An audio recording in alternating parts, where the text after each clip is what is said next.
Now remember, Jack, don't forget, hit the record.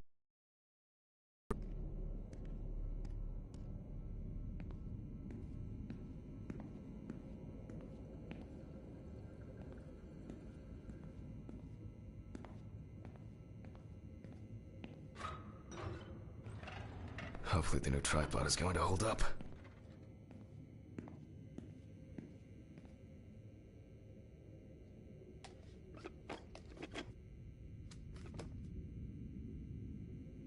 Now, I just have to get everything in frame.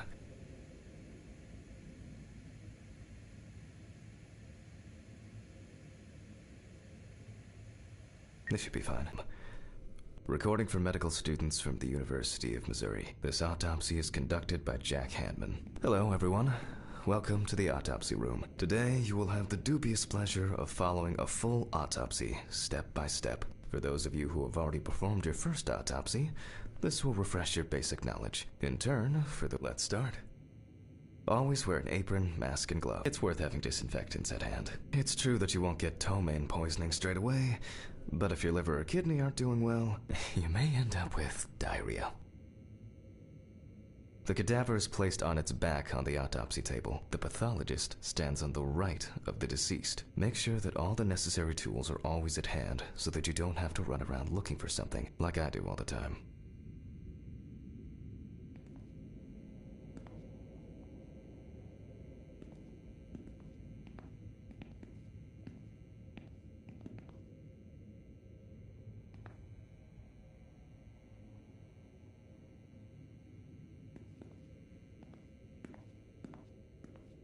Let's start. In the process of revealing and securing forensic evidence, it is difficult not to interfere with the original condition of the deceased. Written and photographic documentation plays a vital role throughout the entire examination process. During your research, be patient, inquisitive, but above all, attentive to detail. Many entries are visible at first glance, but sometimes they can be cover for more interesting stories. And lastly, remember that nothing teaches you self-narration like working with the dead. So get used to that fact soon. Everyone will think you're talking to yourself. Now, onto the police folder. That will contain all sorts of pertinent information as to who the deceased might be and what potentially happened to them. So, let's take a closer look, shall we? The deceased was found on the outskirts of a parking lot at a gas station, where he often begged and persistently offered drivers to wash their car windows.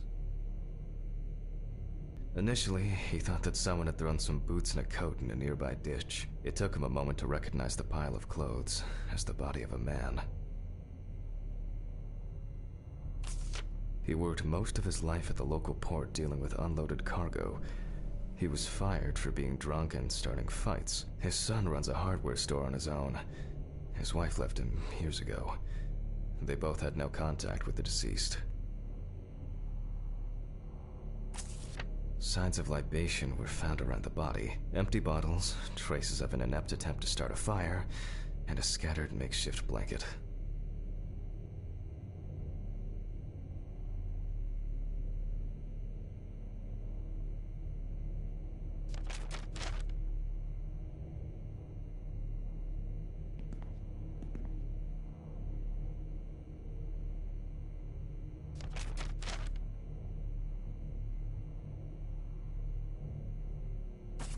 The deceased's name is Tobias Chambers. Locally known. That's it. It's worth remembering the context around the scene of a death. This allows you to better interpret any traces found on the body. I shouldn't start the procedure without gloves.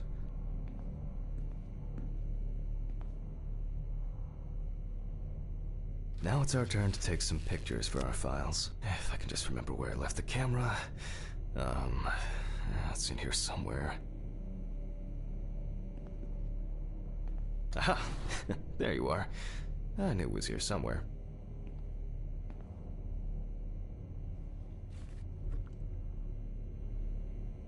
As I mentioned at the beginning, before we begin the internal examination, we need to document the cadaver and the condition it arrived in. We begin with a full body photo. Try and stick to the top-down rule.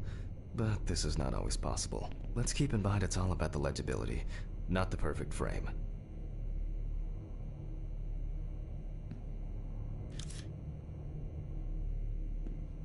The corpse from different sides, from different angles, up close, and from a distance. You're looking for anything out of the ordinary.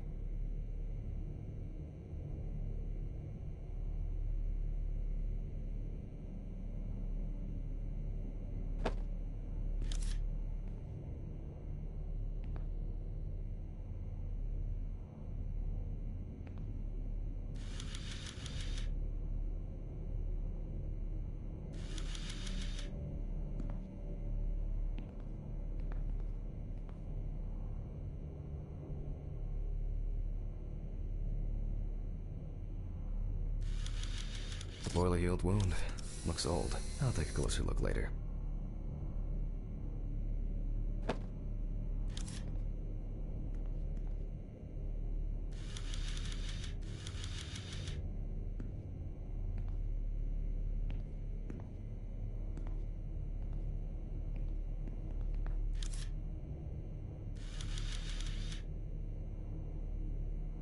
That's something interesting. It will be necessary to check whether this injury was severe enough to cause damage to the brain.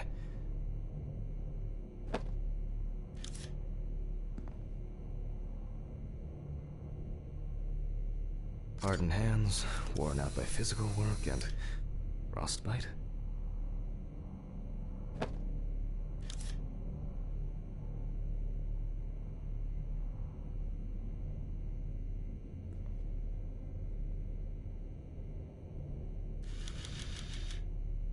Some wounds in the feet and signs of frostbite, probably because the subject's shoes were too small. In a moment, we will check which of our initial observations will be worthy of further consideration. But before we get to that, I need to write down some basic data.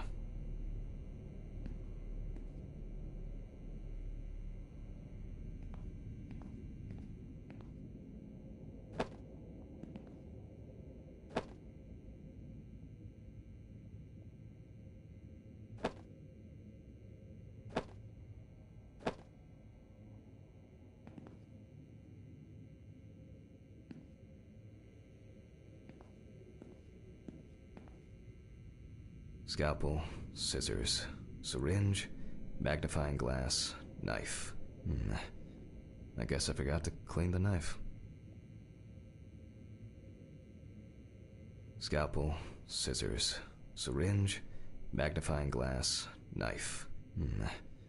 I guess I forgot to clean the knife. Personal information. The deceased was unclothed. Date.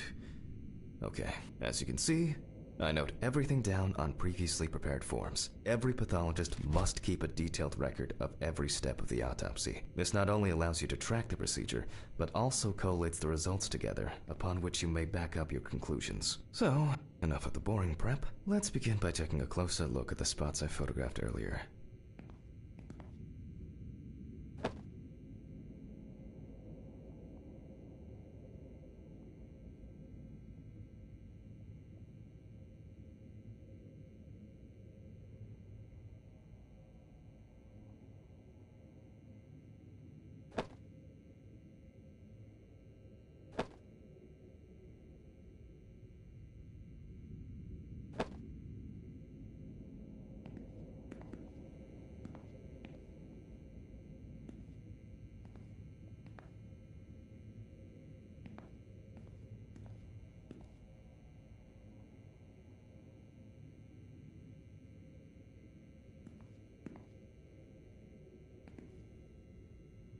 For this, you're going to need a magnifying glass.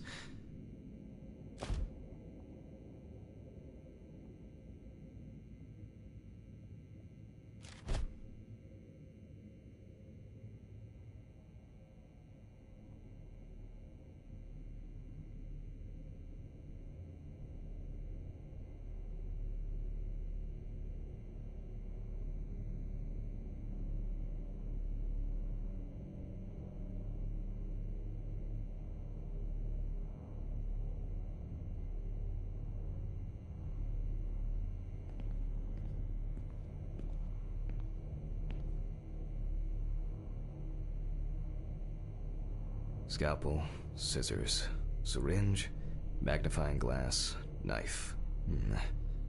I guess I forgot to clean the knife.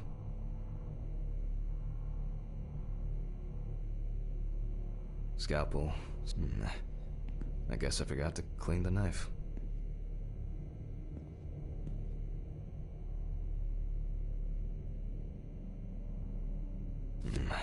Which spot first?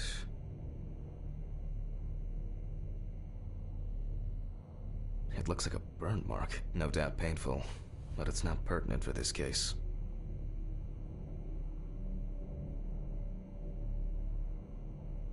I can confirm the presence of ecchymosis on the deceased man's head. The appearance indicates the intravital nature of the wound. Add alcohol, which I can clearly smell, and this was an accident just waiting to happen.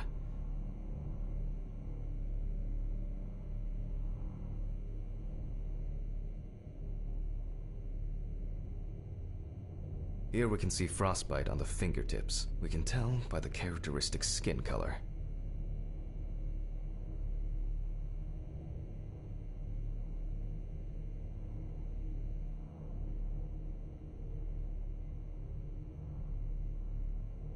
Definitely a painful mix of frostbite, abrasions, and blisters. Old Toby had been wearing shoes too small for him for a very long time. That's if he wore any at all. So far, there are a lot of superficial wounds, but only one serious injury to the head. Let's go back to our notes. First, I mark the location of the injuries and make notes for each one. So, the head wound. Definitely an important clue. This is something we'll investigate first. We're not in frost season, even though this type of wound didn't contribute. If Toby's body was cold for a prolonged period, the frostbite could have resulted from the body's defense reaction. The safety of the internal organs is more important than fingers, nose, or ears. As you can see, we don't have much to go on. Let's write down what various types of accidents are a common cause of death among the homeless, considering the conditions in which he slept. This is of no interest to us. The nights have been particularly nasty lately. We will check if there are any signs of freezing internally. Since the deceased clearly smelled of alcohol, I'll add alcohol poisoning to our list.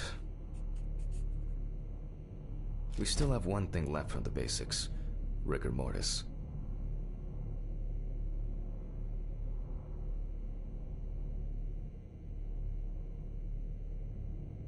Well, we take our deceased by the hand, gradually we raise it,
now let it go.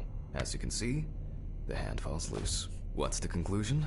Death must have occurred more than 72 hours ago. The police information appears correct.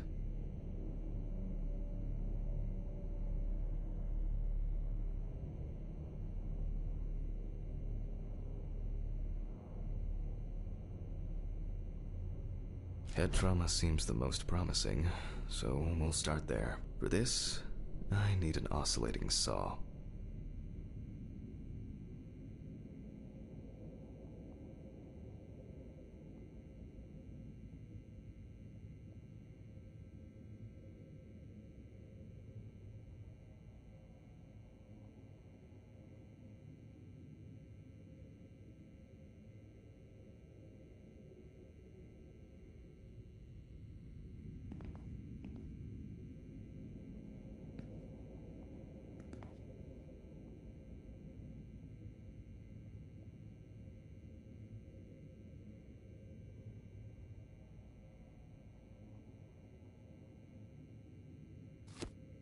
The cut is made from ear to ear.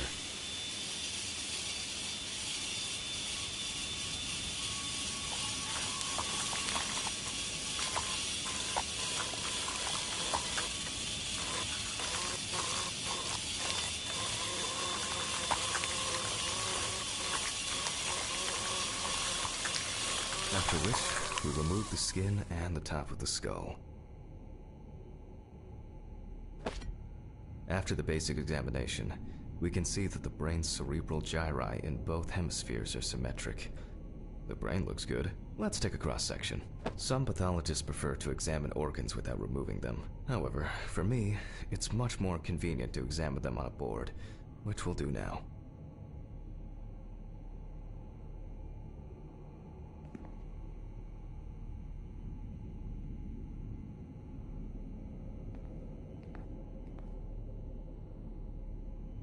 Pills.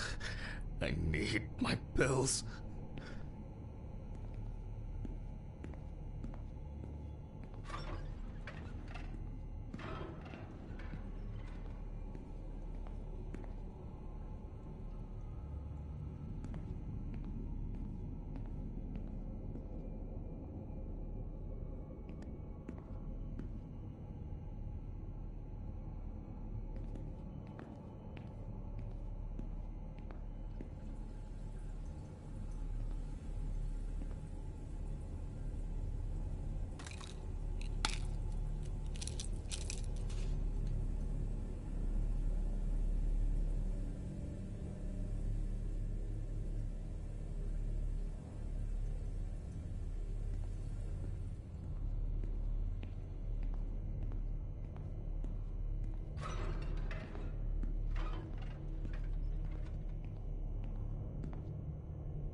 Holding a long, narrow blade knife in the dominant hand, we slowly cut the cranial nerves on both sides, all the time pulling the brain towards us.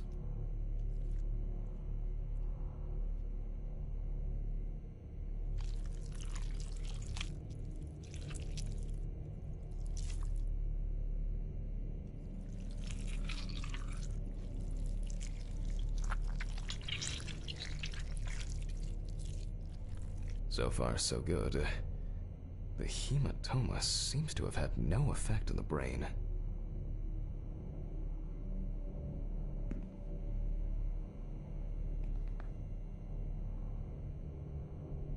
We can rule the fatal accident out as well.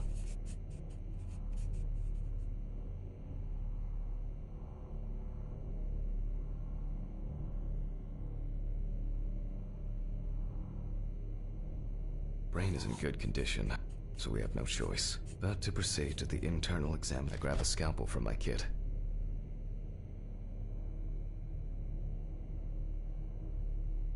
The incision should be in the shape of a letter Y. We use a deep cut to reach all the way to the ribs and to penetrate the abdominal wall.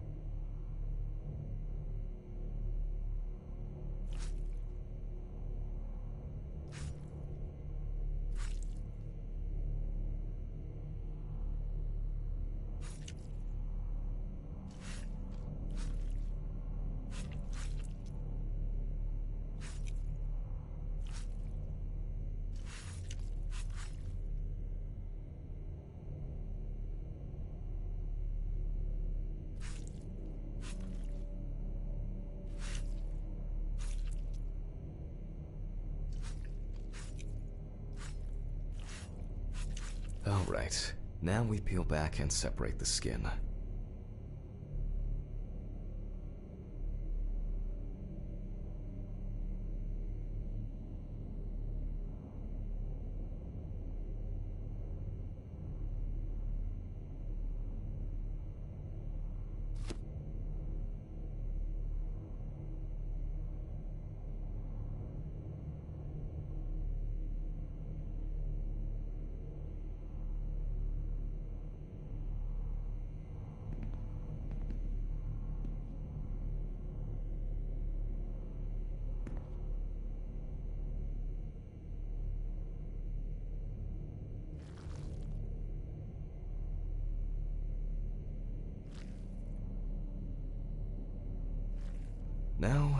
We need to remove the ribs. We'll need the loppers for this.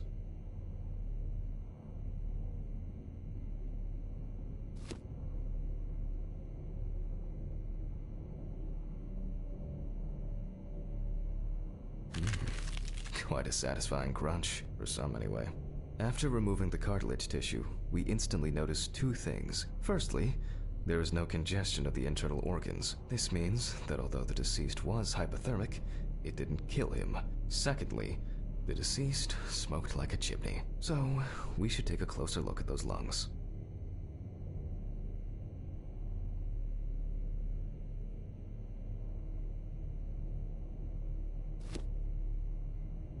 We can see widespread black and tarry deposits caused by... Despite the tragic condition of the lungs, they are not the cause of death. Alice smoked too. It didn't kill her, but... what was I talking about? Lungs. Yes. Advanced inflammation.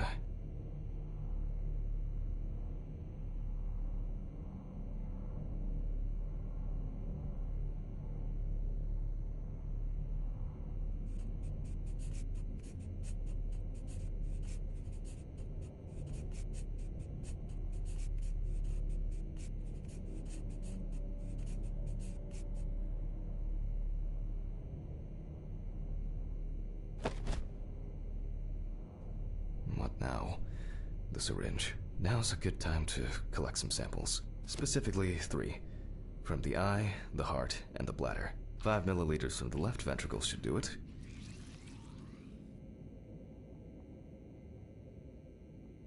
Now from the bladder, we draw about 10 milliliters of fluid.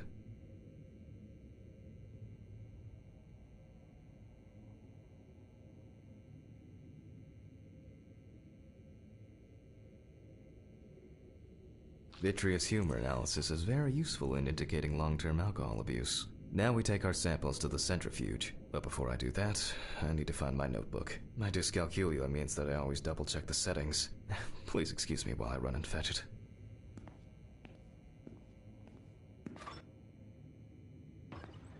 This whole thing is covered in stains. I should check this out under the microscope sometime. Stephen didn't clean up after himself again. They definitely pay me too little for this.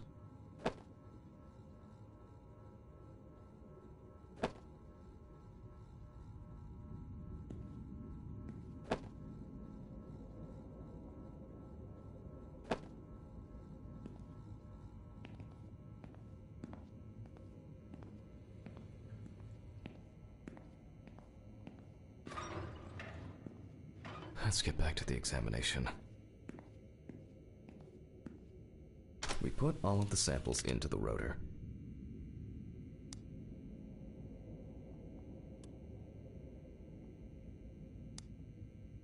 Now, we set the appropriate time and speed.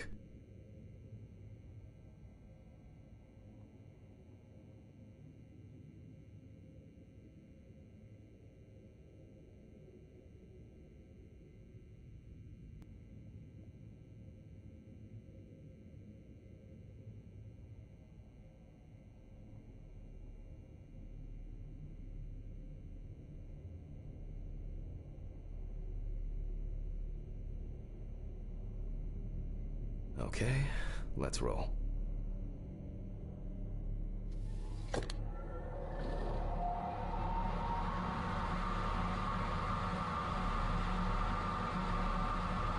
Oh shit, the fuses again.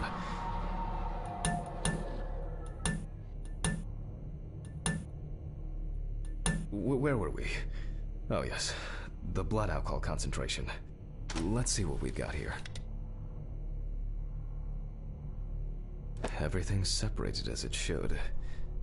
Our lab is closed until tomorrow after the last, incident. However, considering that Toby's favorite eau de parfum appears to be ethanol, I'm guessing the results won't surprise me at all. Let's go further. We will now focus on the cardiovascular system, specifically the heart. We remove the organ and examine it closely. We look for dark hypoxic areas, clots, or other elements that stand out as abnormal. At first glance, the heart looks fine. The pulmonary trunk and aorta seem to be in good condition. There are no pathological changes that would have contributed to Toby's death.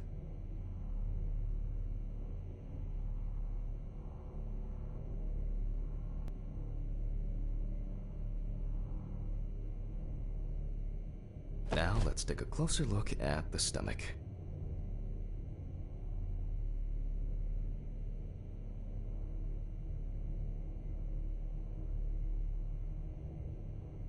Size is normal, healthy, pink color, and as expected,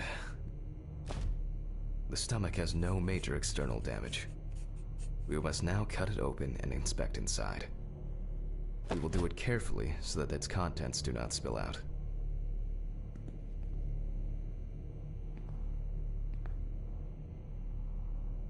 We open the stomach along the greater curvature, from the heart to the pyloric end. Oh, I already feel like there's something left inside.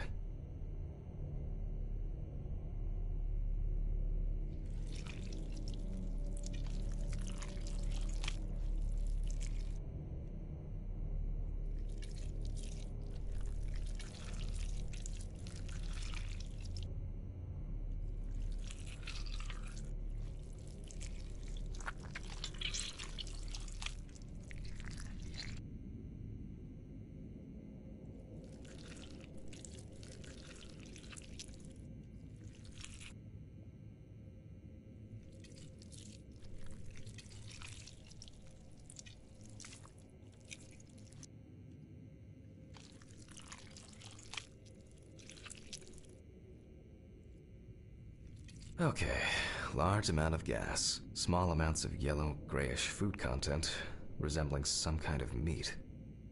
Either our deceased hadn't eaten in days, or the bulk of his stomach had already found a way out. Looks like I'll have to find the missing contents.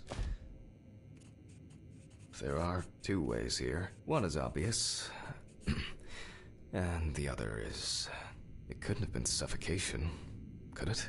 I'll add this to the list and move on to the deceased's neck.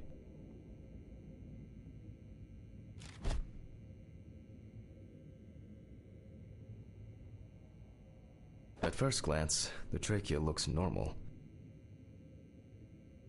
Same result as with the stomach. The external inspection doesn't tell us anything. This time we'll cut on a tray. While cutting such a small organ as the trachea, we must make a precise incision.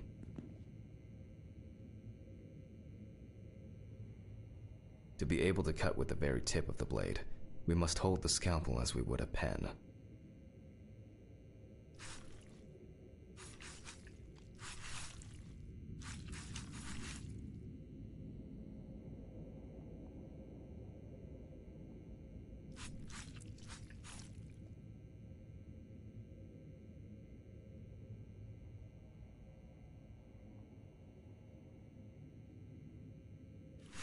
And after careful examination and deduction, we've got it, a clogged trachea. It's time to summarize the whole thing.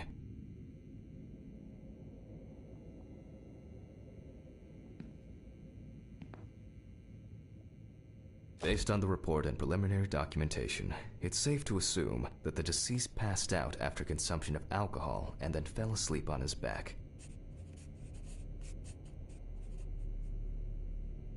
Then, the gastric contents refluxed and flooded the airways, causing death.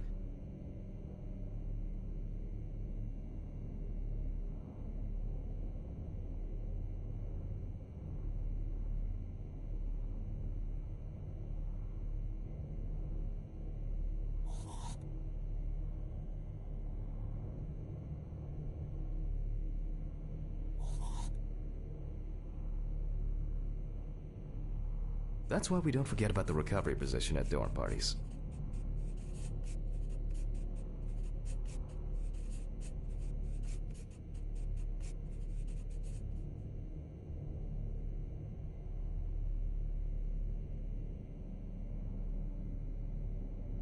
And now it's all clear. The death was... The mystery is solved. But for us, this is not the end. First, the dead body needs to be cleaned up.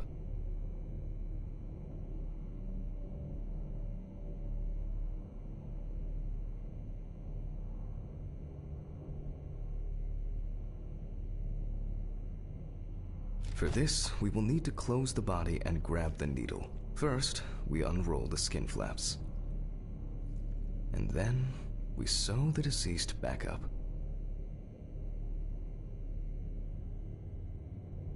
I'm using the baseball stitch technique. This stitching method is very strong and quick to do.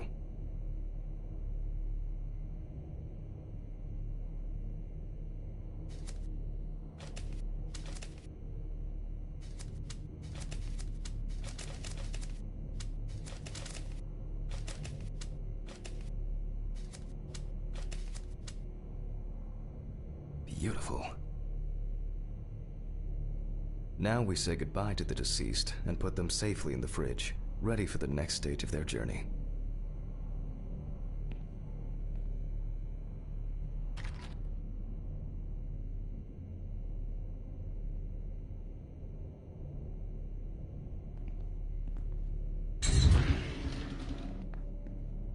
God, I'm tired.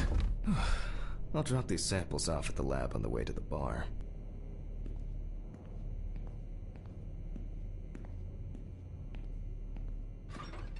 I'll call Steven. I don't feel like drinking alone today.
Forgive me.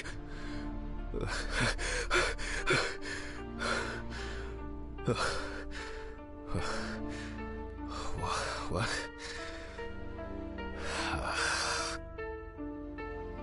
Fuck. I should take my pills.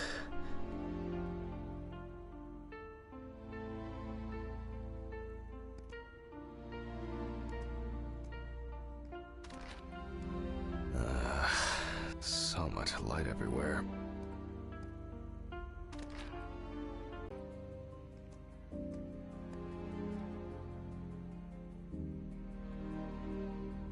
It's a shame these won't.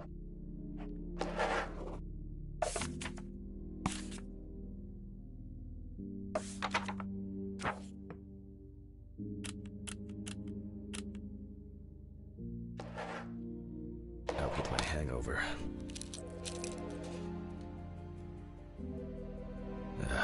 The fucking phone.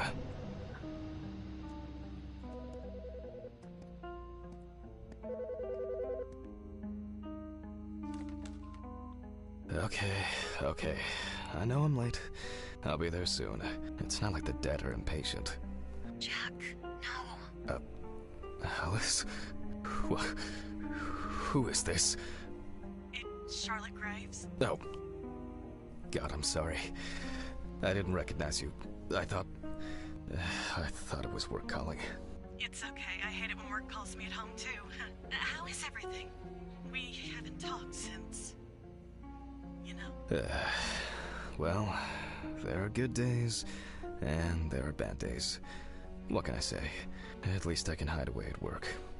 Well, you always guys were the... Listen, I have an unusual request. Okay, how can I help? It's nothing serious. Do you have any pictures of Alice? Maybe one where the two of us are together? I'd love to have something. I guess. I'll look through her thing. Thank you. All this can't be easy for... I'll get through it somehow. I've been meaning to sort through. Have you asked Stephen if he has anything? Yes, I met with him this morning. He said he gave everything to their mother and that I should ask you. I see. Jack, I know you're trying. That you cope somehow. Stephen's there for you. Although, well, we all know how he can be. But, I mean, if you wanted to reminisce about Alice, talk. I'm late for work and I still have some errands to run on the way. Oh. Okay, sure. Sorry to keep you. I'll look for something and send it over. Thanks for the call, and bye. Oh, do you have my address? Not on hand. You'd best remind me again. 292 Browning Lane, apartment 432, Johnson City, New York, 13790. Got it. Thanks. Thank you. It would mean a lot to me. Just miss her so much. Yeah, me too. And that's okay. Really, no problem. Thank you. Take care, Jack. You too, Charlotte. It was nice to hear you. Well, that was a bit unexpected. I should probably find something to send.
It's been almost a year.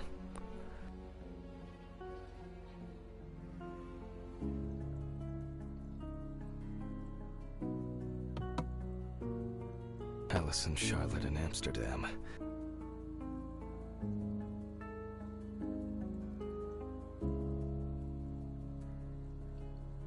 It would be better if Charlotte had this.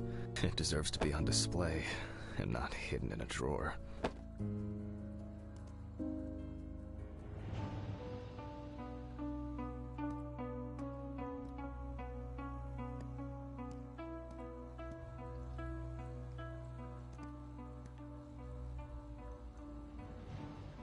Okay, time to go to work. I'm seriously late.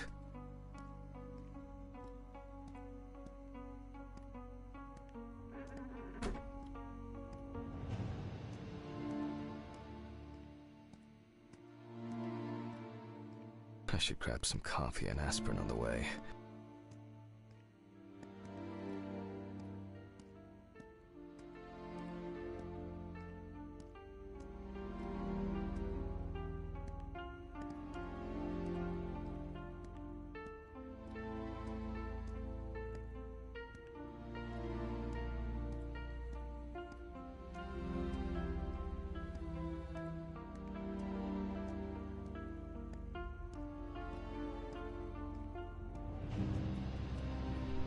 Standard correspondence consisting of bills, advertising leaflets, and pious reminders about the upcoming end of the world. Standard correspondence consisting of bills, advertising leaflets, and pious reminders about the upcoming end of the world.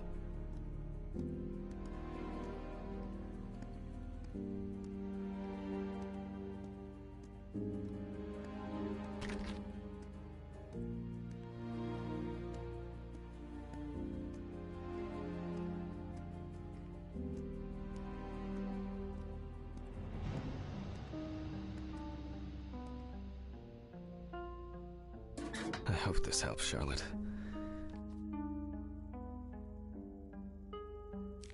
Okay, all done here. Time to go.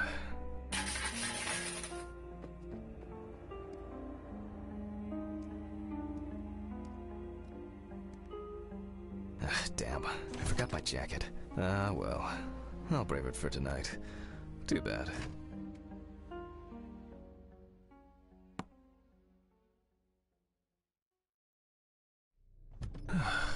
Nice and fresh. At least it's peaceful here.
Good evening, Mr. Ridley.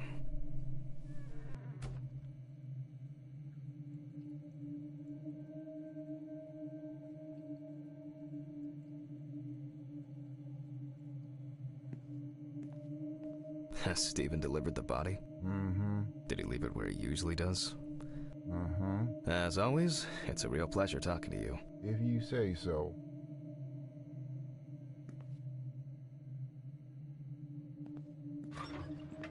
Some corpses have more personality than this guy.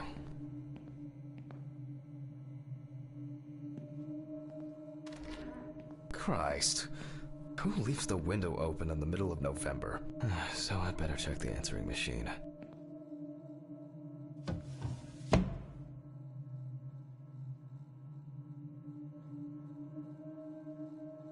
Mom always said not to accept sweets from strangers.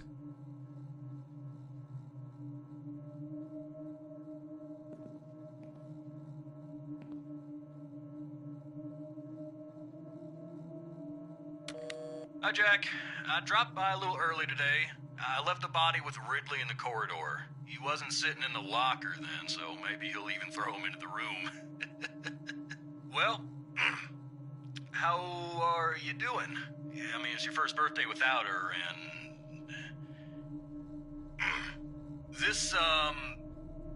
I still have a hangover, and you know me, I run to the John like the neighbor's fucking dog. You know, today I slipped on his shit again. That fucking furball. He always has to shit next to my car. Anyway, I can't come over in the evening, but we'll catch up on the weekend, okay? Bye. Fuck. I almost forgot. Charlotte called me this morning. She asked about you, so answer your calls, Jack. This time it's not a reprimand for being late. That's par for the course. I wonder when this clown will learn to look under his feet.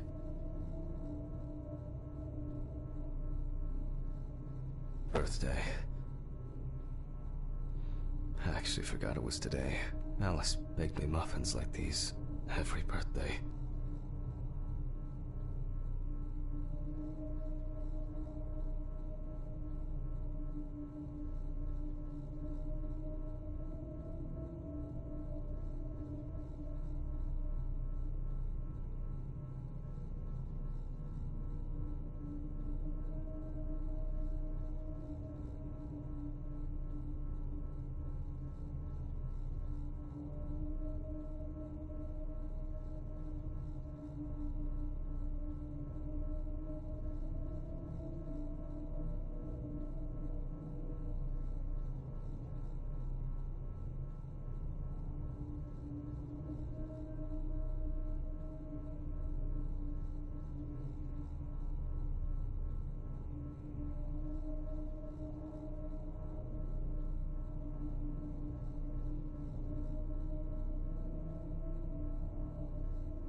Okay, joke's over. Apron, gloves, and get to work.